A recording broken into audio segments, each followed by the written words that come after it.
रात को मिलते हैं। अभिनव ने सिर हिलाया और बलराज उसकी गाड़ी से निकलकर अपनी गाड़ी में चला गया। अभिनव ने उसे गाड़ी में वहां से जाते देखा और धीरे से गहरी सांस ली। इसी वक्त डॉन भी वापस अंदर आ गया। क्या सब ठीक है? उसने पूछा। अभिनव ने उसकी ओर देखा और हामी में सिर हिलाया। चलो अब एटॉमिक बार चलते हैं। गाड़ी चालू करते ही अभिनव कुछ सेकंड्स में ही वहां से गाड़ी लेकर गायब हो गया। भले ही उसकी गाड़ी बाहर से खटारा दिखती थी, पर उसके अंदर के हाई परफॉर्मेंस पार्ट्स अच्छी सी अच्छी स्पोर्ट्स कार को भी आसानी से पछाड़ सकते थे। रिजल्ट तो कुछ ना कुछ आ ही जाएगा, अभी पहले मजे कर लेते हैं। क्या बोलते हो? अभिनव की बात पर डॉन हंस पड़ा। अब आपका कहना कैसे मना कर दूं बॉस? अभिनव भी मुस्कुराया और उसने अपनी कार की स्पीड और बढ़ा ली। एटॉमिक बार पहुंचने में उन्हें ज्यादा समय नहीं लगा था। हर जगह बहुत सारी महंगी कारें खड़ी थी और दूर दूर तक पार्किंग के लिए जगह भी नहीं दिखाई दे रही थी। ऐसा लगता है कि एटॉमिक बार पहले से ही नंबर 1 पर है ना? डॉन ने हामी में सिर हिलाया। टाइगर यानी बॉस, आपके चले जाने के बाद से सब कुछ बिखरता जा रहा है। हम मेन कंपनियों को मुश्किल से मेंटेन कर पा रहे हैं, बाकी कंपनियां तो डगमगा ही रही है, डॉन ने समझाया। अभिनव ने जवाब में सिर हिलाया। यह सुनकर उसे इसलिए आश्चर्य नहीं हुआ था क्योंकि उसकी कंपनी इमेजिंग सिक्योरिटीज भी बैंकरप्ट होने की कगार पर आ गई थी। वो जानता था कि अब सब कुछ ठीक करने की जिम्मेदारी उसी के ऊपर थी। हम अलग अलग जाएंगे, किसी को ये भनक नहीं लगनी चाहिए कि हम साथ हैं। तुम पहले अंदर जाओ, मैं पार्किंग की जगह ढूंढूंगा और बाद में आऊंगा, अभिनव ने ऑर्डर दिया। डॉन ने सिर हिलाया। Okay boss. वो नीचे उतरा और एंट्री गेट की ओर बढ़ने लगा।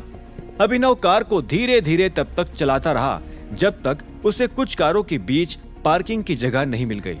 आखिरकार उसे एक कुछ संकरा सा पार्किंग स्पॉट मिल गया जहां उसने जैसे तैसे अपनी गाड़ी लगा दी। वो नीचे उतरा और एक पल के लिए उस बड़ी सी बिल्डिंग को देखने लगा। जैसे ही वो एक कदम आगे बढ़ाने वाला था, किसी ने अचानक उसे टक्कर मार दी। टक्कर मारने वाला आदमी बुरी तरह से हाफ रहा था। जैसे ही टक्कर लगी तो वो आदमी तुरंत रुक गया और एक पल के लिए उसने अभिनव को देखा।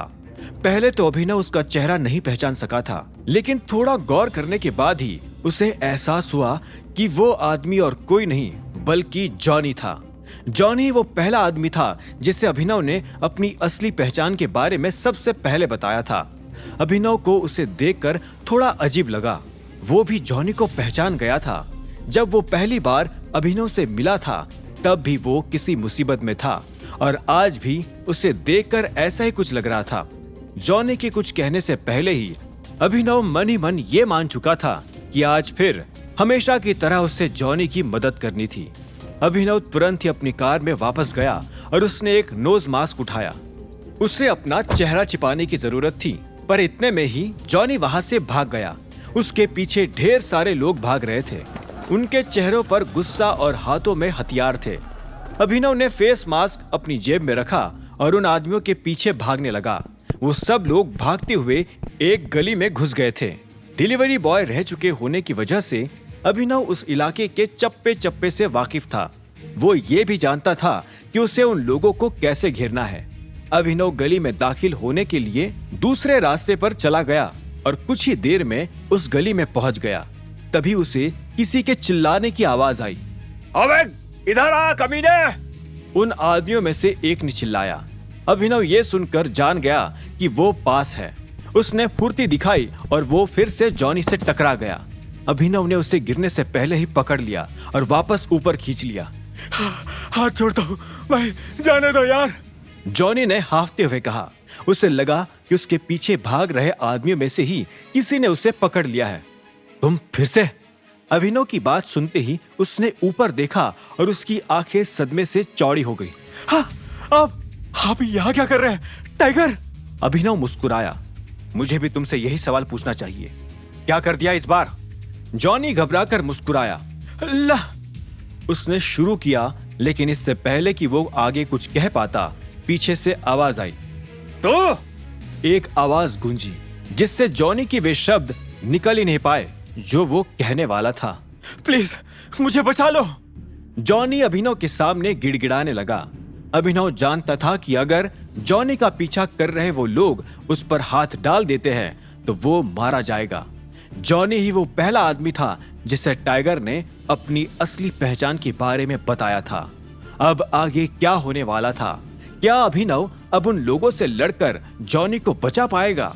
क्या वो लड़ते वक्त अपनी भी आइडेंटिटी का ध्यान रख पाएगा या फिर एक्सपोज हो जाएगा?